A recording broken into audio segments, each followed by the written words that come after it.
we bath too. So someone's naked body is just beside you, and you bend down and your buttocks will touch somebody, or someone will bend down and their buttocks will touch you. So things like that. Hello guys, welcome back to my channel. My name is Selassie. I'm a registered nurse here in Ghana. So in today's video, I want to talk about living on campus as a hosteler or as a boarder, and living off campus as a day student while in nursing school. I will talk about the pros and cons of being a boarder and being a day student, and I'll also talk about my own experiences. And so if you're interested, let's get right into it. Nursing training in Ghana and the hostel life and boarding system is just like senior high school. If you were in the boarding house when you were in SHS, the lifestyle is the same. As a first year student going to nursing school, you have to decide whether you want to live on campus or to be a day student. The first thing to consider when deciding to become a boarder or a day student is the cost of living, the cost of doing things. Living on campus comes with some benefits, because when you pay your hostel fee, which is part of your school fees as a boarder, when you pay that fee, that is it. You use water free, you use light free, you don't pay for maintenance. When something breaks down, you are not perturbed, because the maintenance people will come and then maintain or repair that thing without any cost to you.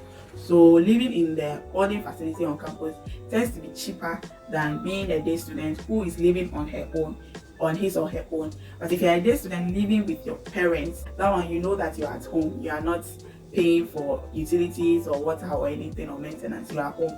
And then still under cost, you look at the transportation, moving in and out of campus. As a boarder, you're already on campus, you just move from the hostel to your classroom and then back. But as a day student, you have to pick a car. That is, if your hostel or where you are staying is not near the school, then you have to pick a car in and out of school every day. So when you look at the two, you see that being on campus tends to be cheaper because transportation and all of that are taken out. The second thing to consider is food and feeding. How are you going to feed yourself? If you're someone who doesn't like some kind of food, you are a picky eater, you prefer to make your own food or cook your food in a certain way, then you will consider being a day student, because there maybe you are not from the area, but you rent a place where you cook your own food and then eat the kind of food that you want to eat. As a boarder, you don't have the luxury of choice. You can't decide that today the kitchen should cook this for you. You can't decide that. So mostly the food from the dining hall kitchen might not be up to the standard that you want. It's not bad, but it's hostel. I used to say that the food we ate when we were in SHS was far better than the food we were eating in nursing school. I mean, what is eto and okro with wele? What is the nutritional value in wele? But that's the kind of food we were giving. Some foods are nice, like my favorites when they cook rice with palava sauce. That one you see me first in the dining hall, because we're in the fancy land, so most of our food was built around the mori, you know. So if you're someone who can't stand food like this, then day students, then they will become your option, because you will not have the food the way you want it, like would dear really say you will not get. But one thing too is that as a day student, then you have to worry about going for shopping, going to the market to buy things, and then come and cook.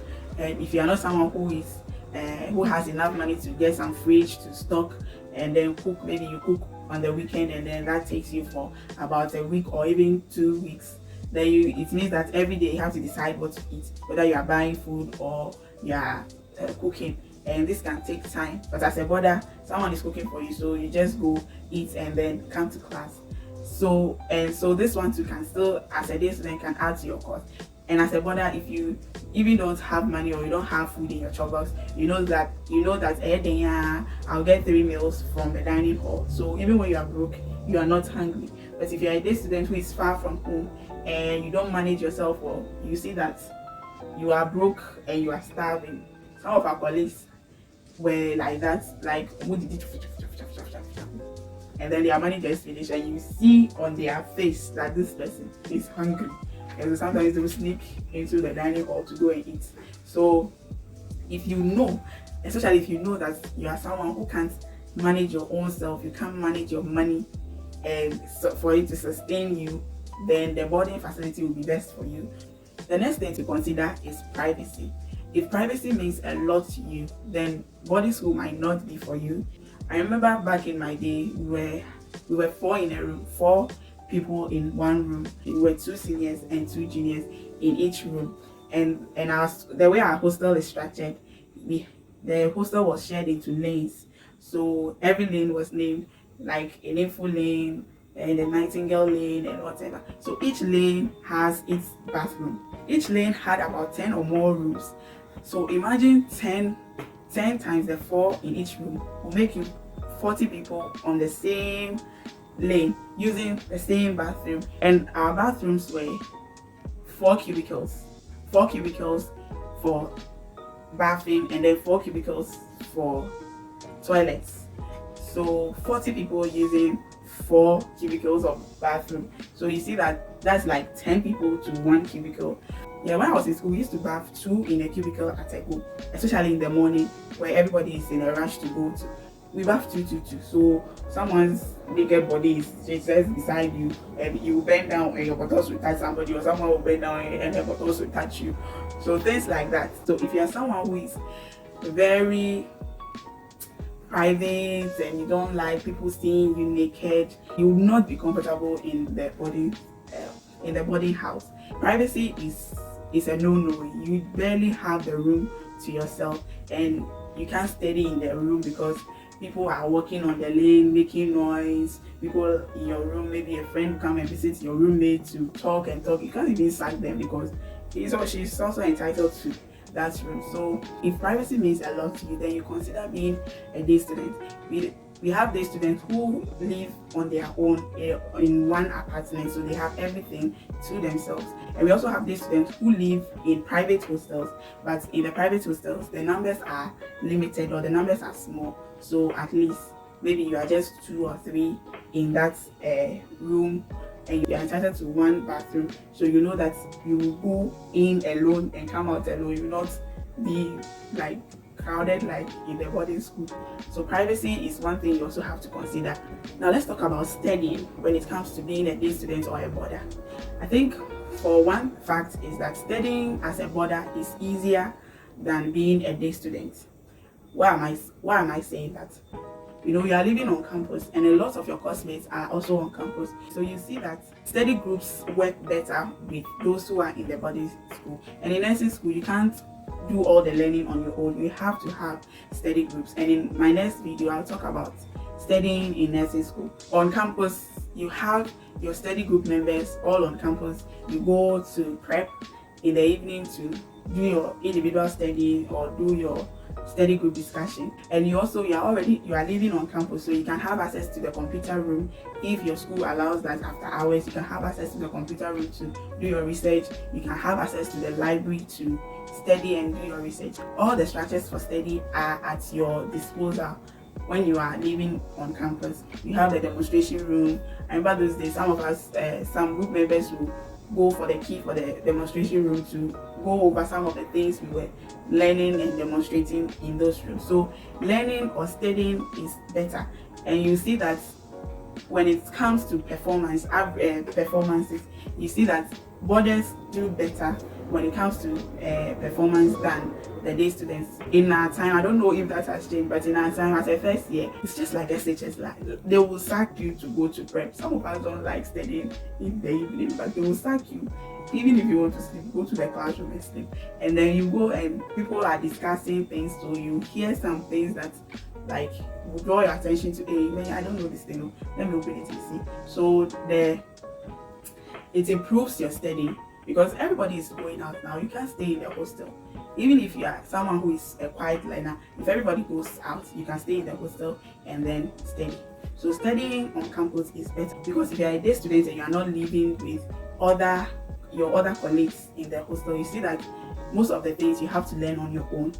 or even if you are at home and you are not having people pressuring you and you are not someone who likes learning, then you see that most of the things that you are supposed to be studying, you will not be able to catch up with. Now let's talk about freedom and independence.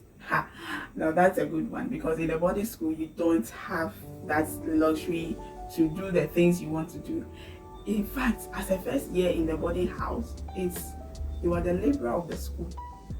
Just like you were weeding, scrubbing, mopping, all of the ejumadin, you are the laborer of the school. And I remember our campus being so big.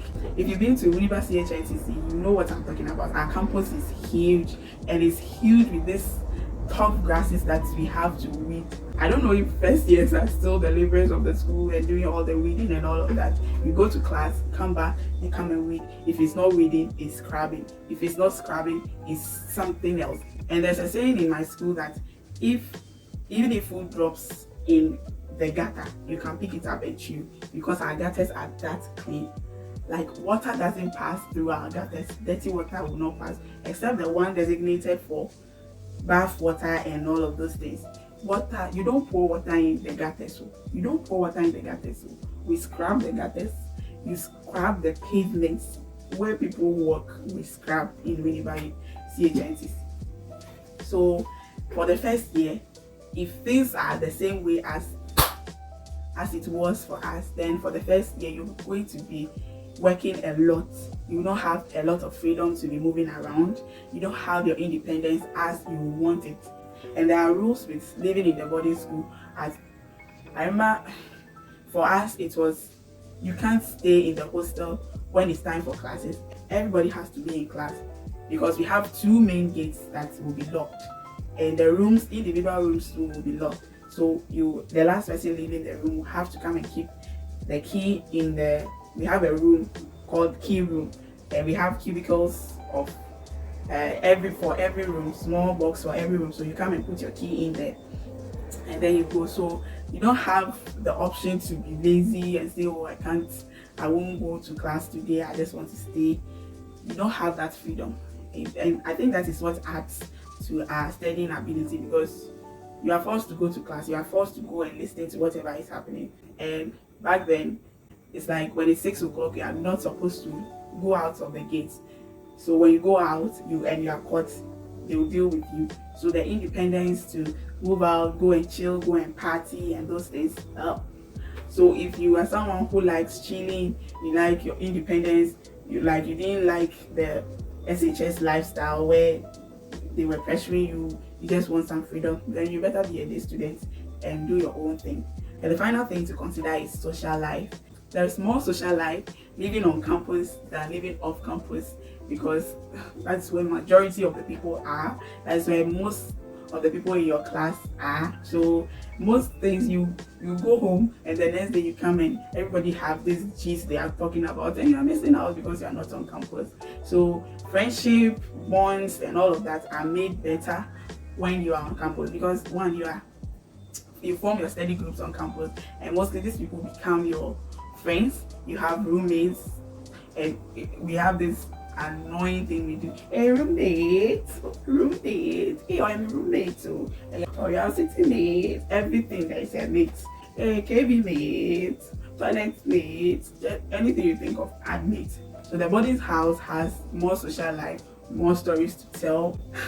In fact, if you want me to share some of the stories of us living in the hostel, just comment hostel stories in the comment section. If I get about 100 comments, I'll do videos on our hostel life and stories about hostel life. So that's where a lot of the social life goes on. Some of these people you meet in the hostel are people that might become your friends for life.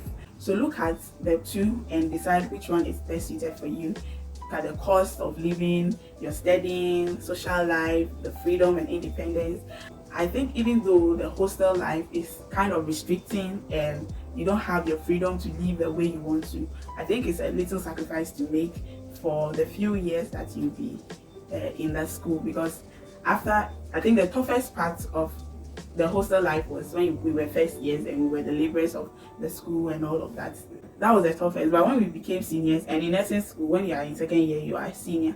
Okay, for my school, because it was a 2-year a program school. So when you're in second year, you are senior. After, when you get to second year, all of those work, some new people will come and replace your labor to do your labor job, and then you are free to do whatever you want to do, study better, focus on your books. And one tip that I want to give is, if you want to be a hosteler, for the benefit of watching this video, if you want to be a hosteler, go a day or two, even go a day or even 2 days before your admission date. So if they say, oh, come to school on Sunday, because for us we went to school on Sunday, come to school on Sunday, you can go on Friday or even Saturday, because then the hostels are virtually empty, so you are guaranteed you will get a room. Some of us didn't know that, and so when we got to school, the rooms were finished, and our living condition for the first semester was really bad, but it also came out with fun stories. So if you want to get a comfortable place to sleep in the hostel, go a day or two before your admission date, before your reporting date, so that you have the higher chance of getting a place to stay. There's always somebody on campus to receive you, so that shouldn't be your worry. So that is what I have for today. I hope this is helpful, and like this video so it will get to a lot more people going to nursing school. And I'll see you in my next one. Bye guys.